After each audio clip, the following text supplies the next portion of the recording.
I'm curious if there are any other, not that this is a myth, but any other like skincare or beauty practices or approaches that drive you nuts. There's just a lot. I know. That's why I There's a wanted to lot. ask you. I'm like, where do we start? I consume your content. I know. There's a lot. And I feel like if I go against the grain, I get pooed on by like, whether it's colleagues or, Gen Z, which I love. I'm kidding. I'm just picking on Gen Z. But I think people have to take a step back, whether it is cosmetic procedures or skincare.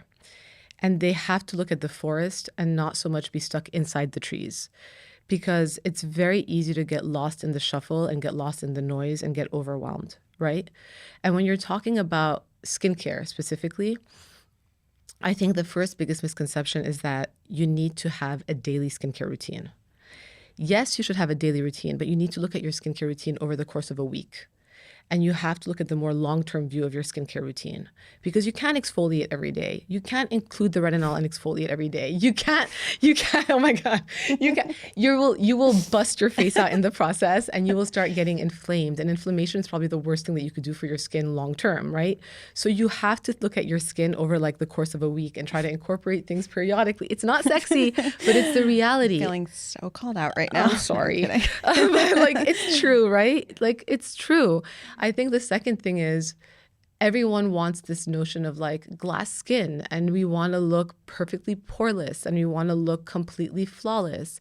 And that doesn't exist. It just doesn't exist. And I think the beauty industry has fed into this concept of like, you got to moisturize your skin, hydration, moisture for glass skin, dewiness pump, like splashing out of an ocean, all of that stuff. Skin, exactly, baby dolphin skin, all that stuff. And it doesn't work that way. Like if you're over hydrating your skin, you're also going to get, I call it like micro maceration, where your skin can kind of break down on a small microscopic level, and you're going to get red and inflamed, and the whole thing happens all over again. And you'll probably break out as oil gets trapped underneath. So that doesn't work either. And so I think all of these extreme trends bother me, which leads to my third thing, like trends. Like your face is not a trend, your skincare is not a trend. Like we shouldn't be like chasing trends. And I'm very proud to say, even in my own cosmetic practice, like everything was once new, but not everything new is great.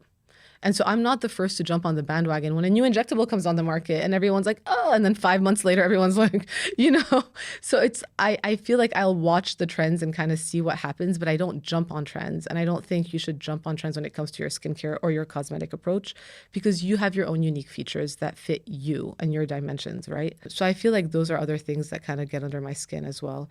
I mean, there's so much. There's so much. This is a therapy session. But I feel like, and I don't know. I feel like people take advantage of other people's insecurities. I can see it from the beauty industry side. I have a skincare brand. I could see it from the practitioner side. I'm obviously a cosmetic dermatologist. And it breaks me when I see somebody coming in who's tried, a patient coming in who's tried a million different procedures, and you look at them and they're just so sad.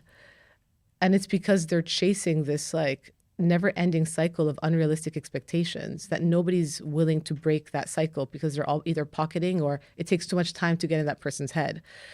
And so hopefully, that can start shifting, because it can be healthy to take care of yourself, and being vain shouldn't be perceived as a negative thing.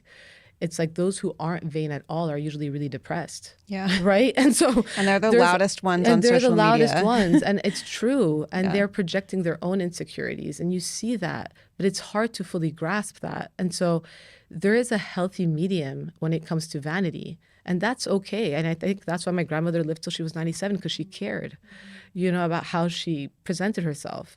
But I think you have to find, the companies and the beauty industry has to find that moral compass of like not taking advantage and feeding into those insecurities. Yeah. Unfortunately, I feel like the best way to get engagement, the best way to make money is to not just play into people's insecurities, that's often the outcome, but to get someone to feel a certain way, right? Like you need to, it's like a psychology game. And I feel like they do exploit that. But I also feel like, we can't really win. I don't know if you experience this. I don't know if you get a lot of pushback from your community, but like, even for me, when I was doing Botox, if I did a skincare video, everyone's like, oh, it's just the Botox, blah, blah, blah. And then I stopped doing Botox, doing my skincare videos, and they're like, well, it's because you had Botox. And I'm like, and now I've been doing face taping.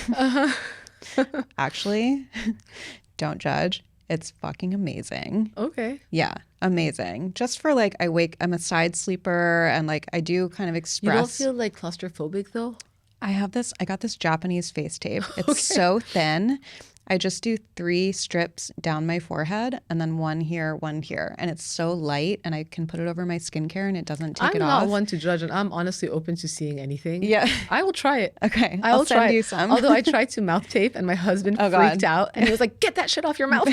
my girlfriend "You're gonna is die." all about the mouth. She gave me some and I'm like, I don't think so. Yeah. I think I'm good with the I other. I lasted like 4 minutes and he ripped it off. He was like, "You're not sleeping with this shit." Oh on my your mouth." I'm like, God. "Okay, fine." I know the things that we do now, but I didn't do it last night. And I noticed when I woke up, I think I had my eyebrows raised the whole night because I had like static lines in my forehead and it just keeps that from happening. And things are like very No, but I believe smooth. it. I totally believe it. I mean, look, when people first get Botox, right? Within Yeah. that first 2-week period as it's kicking in, they come in feeling either that their eyelids are poofy or they're heavy, but it's lymphatic fluid. Yeah. That's not moving. Yeah. Especially I it's was worse so in the morning. puffy when I was It's getting worse in the Botox all the morning time. because you're not moving your eyebrows overnight, and people move their face while they're sleeping. And so I believe that having the tape might almost be like some sort of like feedback mechanism where like you can't move as much.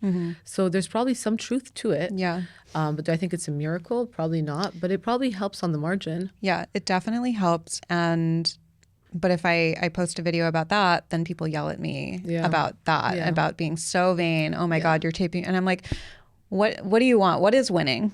What do people want? I think that's why you have to do it for yourself. And honestly, like, it's the more I grow on social and the more you get exposed and the more you get exposed to both like, you know, people who support you and people who just want to break you down, the more you have to come to terms with you are living for yourself. And as long as you can show up honestly for yourself every day, that's all that matters. Like, I'm not a paid actor, right?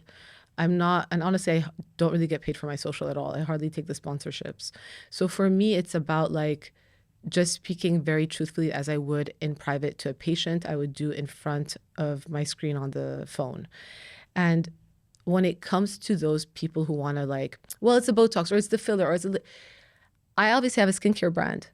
I'm obviously a cosmetic dermatologist, but you guys see my face every day on stories. Like, you would know if I'm lasering it every day. And people are going to want to believe what they want to believe because they want to think that there's this secret that you're not sharing. But the reality is it is not a sexy answer. And it's about being consistent. And I tell patients all the time, like, I'll refuse to laser them unless they're on a very militant skincare routine. Because there's no point for me to laser them, especially their discoloration, if they're not taking care of their skin in the aftermath, because they're going to end up at 0.0 again for what?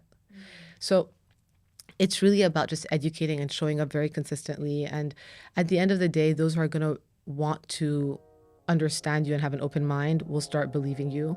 And those who don't want to understand you and want to stay closed and want to project are never going to believe you. So there's no point in trying to water that garden.